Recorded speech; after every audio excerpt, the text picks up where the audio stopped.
کہ مجھے یہ تک نہیں پتا کہ اپنے بھائی کی اس لاش کو کیسے جو ہے وہ میں دفن کروں.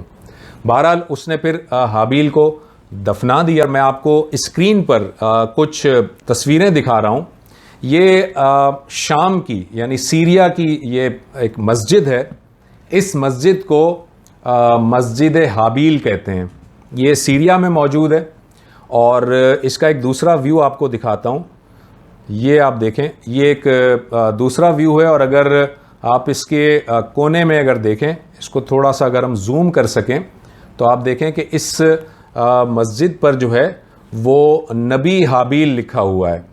یہ ذرا ذہن میں رکھیں کہ قرآن مجید حابیل کو نبی قرار نہیں دے رہا. قرآن مجید کے اندر ایسی کوئی چیز نہیں ہے.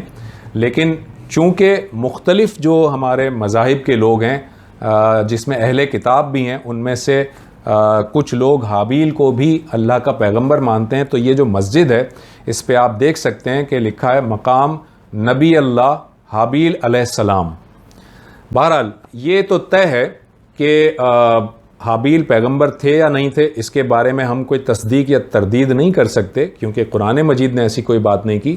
لیکن اس بات کو ہم ضرور سرٹیفائی کر سکتے ہیں کہ حابیل کو ظالمانہ طریقے سے شہید کیا گیا تھا.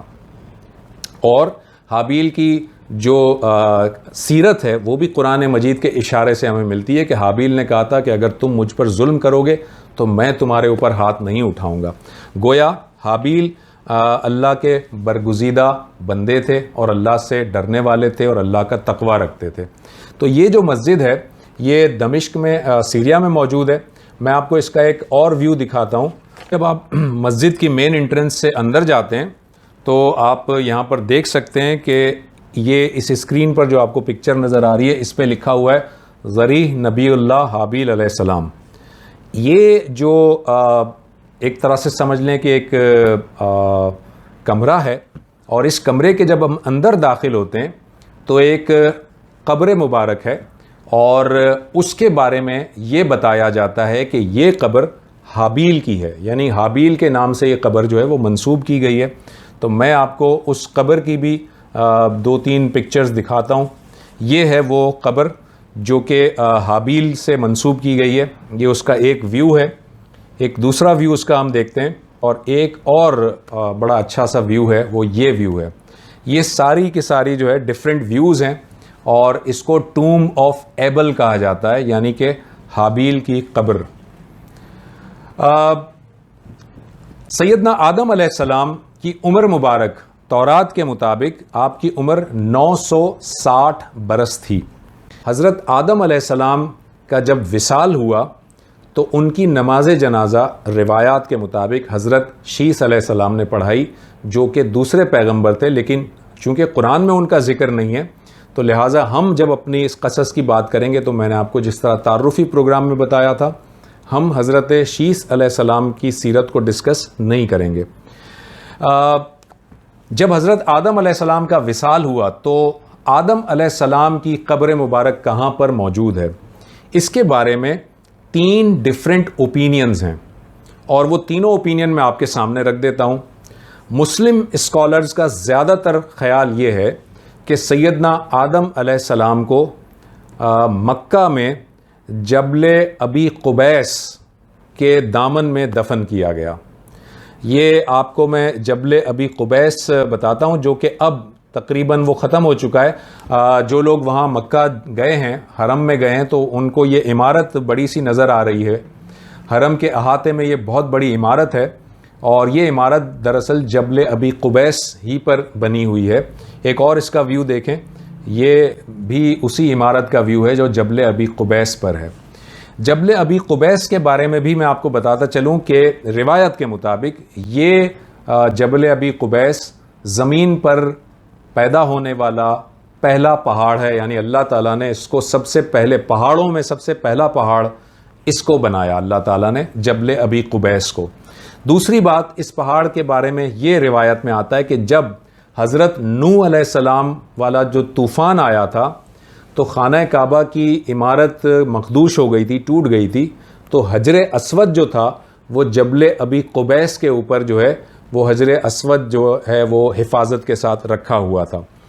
تیسری بات حجر جبل ابی قبیس کے بارے میں یہ بتائی جاتی ہے کہ آپ صلی اللہ علیہ وسلم نے جب مکہ میں دعوت کا کام شروع کیا تو آپ نے جبل ابی قبیس پر کھڑے ہو کر بہت سارے خطبے دیے، اور وہ بڑا مشہور واقعہ شق القمر کا واقعہ جس میں چاند کے 2 ٹکڑے ہو گئے تھے، وہ بھی جبل ابی قبیس ہی پر وہ واقعہ پیش آیا تھا۔ تو چنانچہ مسلم اسکالرز کے نزدیک یہ جبل ابی قبیس ہے جس کے دامن میں کہیں پر حضرت آدم علیہ السلام کا مقبرہ ہے جو کہ نامعلوم ہے۔ کرسچنز کے نزدیک حضرت آدم علیہ السلام کا جو مقبرہ ہے وہ یروشلم میں ہے، اور اس کو وہ چیپل آف ایڈم کہتے ہیں۔ Chapel of Adam and temple mount, temple mount کے اندر ایک چیپل آف ایڈم ہے، یہ میں آپ کو تصویر دکھا رہا ہوں، یروشلم کے اندر یہ تصویر ہے، اور اس کو چیپل آف ایڈم کہتے ہیں۔ اور کرسچنز کے مطابق حضرت آدم علیہ السلام کا مقبرہ یا ان کی قبر مبارک اس جگہ موجود ہے۔ اسی چیپل آف ایڈم میں ایک دیوار کے ساتھ ایک چھوٹی سی گلاس ونڈو بنی ہوئی ہے، اور اس گلاس ونڈو کو میں آپ کو ذرا سا اس کا ایک ویو دکھاتا ہوں۔ یہ ہے وہ گلاس ونڈو، اور اس کو تھوڑا سا اور زوم ہم کر لیں تو اس گلاس ونڈو کو ہم دیکھیں، وہ یہ ہے گلاس ونڈو۔ اس گلاس ونڈو کے اندر ایک چٹان رکھی ہوئی ہے، اور کرسچنز کے عقیدے کے مطابق یہ مقدس چٹان ہے۔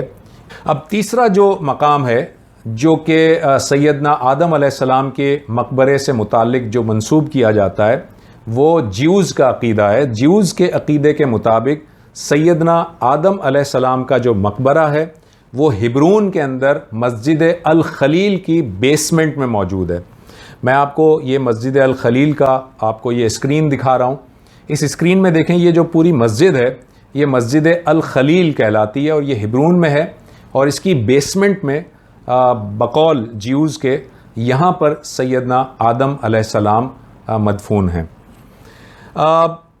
سیدنا آدم علیہ السلام کے بارے میں ایک اور بات بھی آپ کو بتاتے چلیں کہ جب نبی اکرم صلی اللہ علیہ وآلہ وسلم سفر معراج پر تشریف لے گئے تو آپ کی ملاقات سیدنا آدم علیہ السلام سے پہلے آسمان پر ہوئی، اور جب پہلے آسمان پر آپ کی ملاقات ہوئی تو جو واقعات ہیں اس میں یہ بتایا گیا ہے کہ سیدنا آدم علیہ السلام اپنی دائیں طرف دیکھتے تھے تو مسکراتے تھے، اور جب بائیں طرف دیکھتے تھے تو وہ پریشان ہو جاتے تھے اور رونے لگتے تھے۔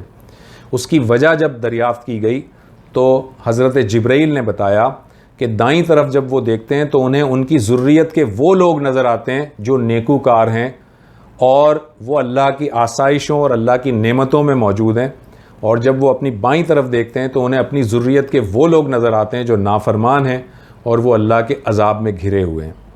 یہ ایک واقعہ معراج سے متعلق بات تھی۔ حضرت حوا کا وصال کب ہوا، کس عمر میں ہوا، اس کے بارے میں ہمیں روایات میں کوئی بہت زیادہ معلومات نہیں ملتی، تاہم ہمیں یہ پتہ چلتا ہے کہ حضرت حوا کا مقبرہ روایات کے مطابق جدہ میں موجود ہے، اور یہ ایک مقبرہ ہے جس کو کہ حضرت حوا سے منسوب کیا گیا ہے۔ اس کی میں آپ کو کچھ اسکرین شاٹس دکھاتا ہوں۔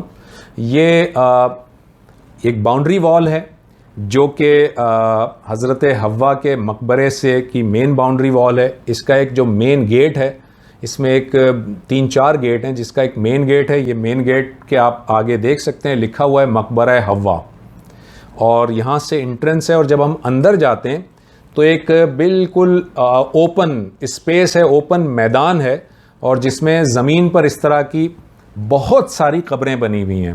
ان بہت ساری قبروں میں سے کسی ایک قبر پر یہ بتایا جاتا ہے کہ یہ حضرت حوا کی قبر مبارک ہے۔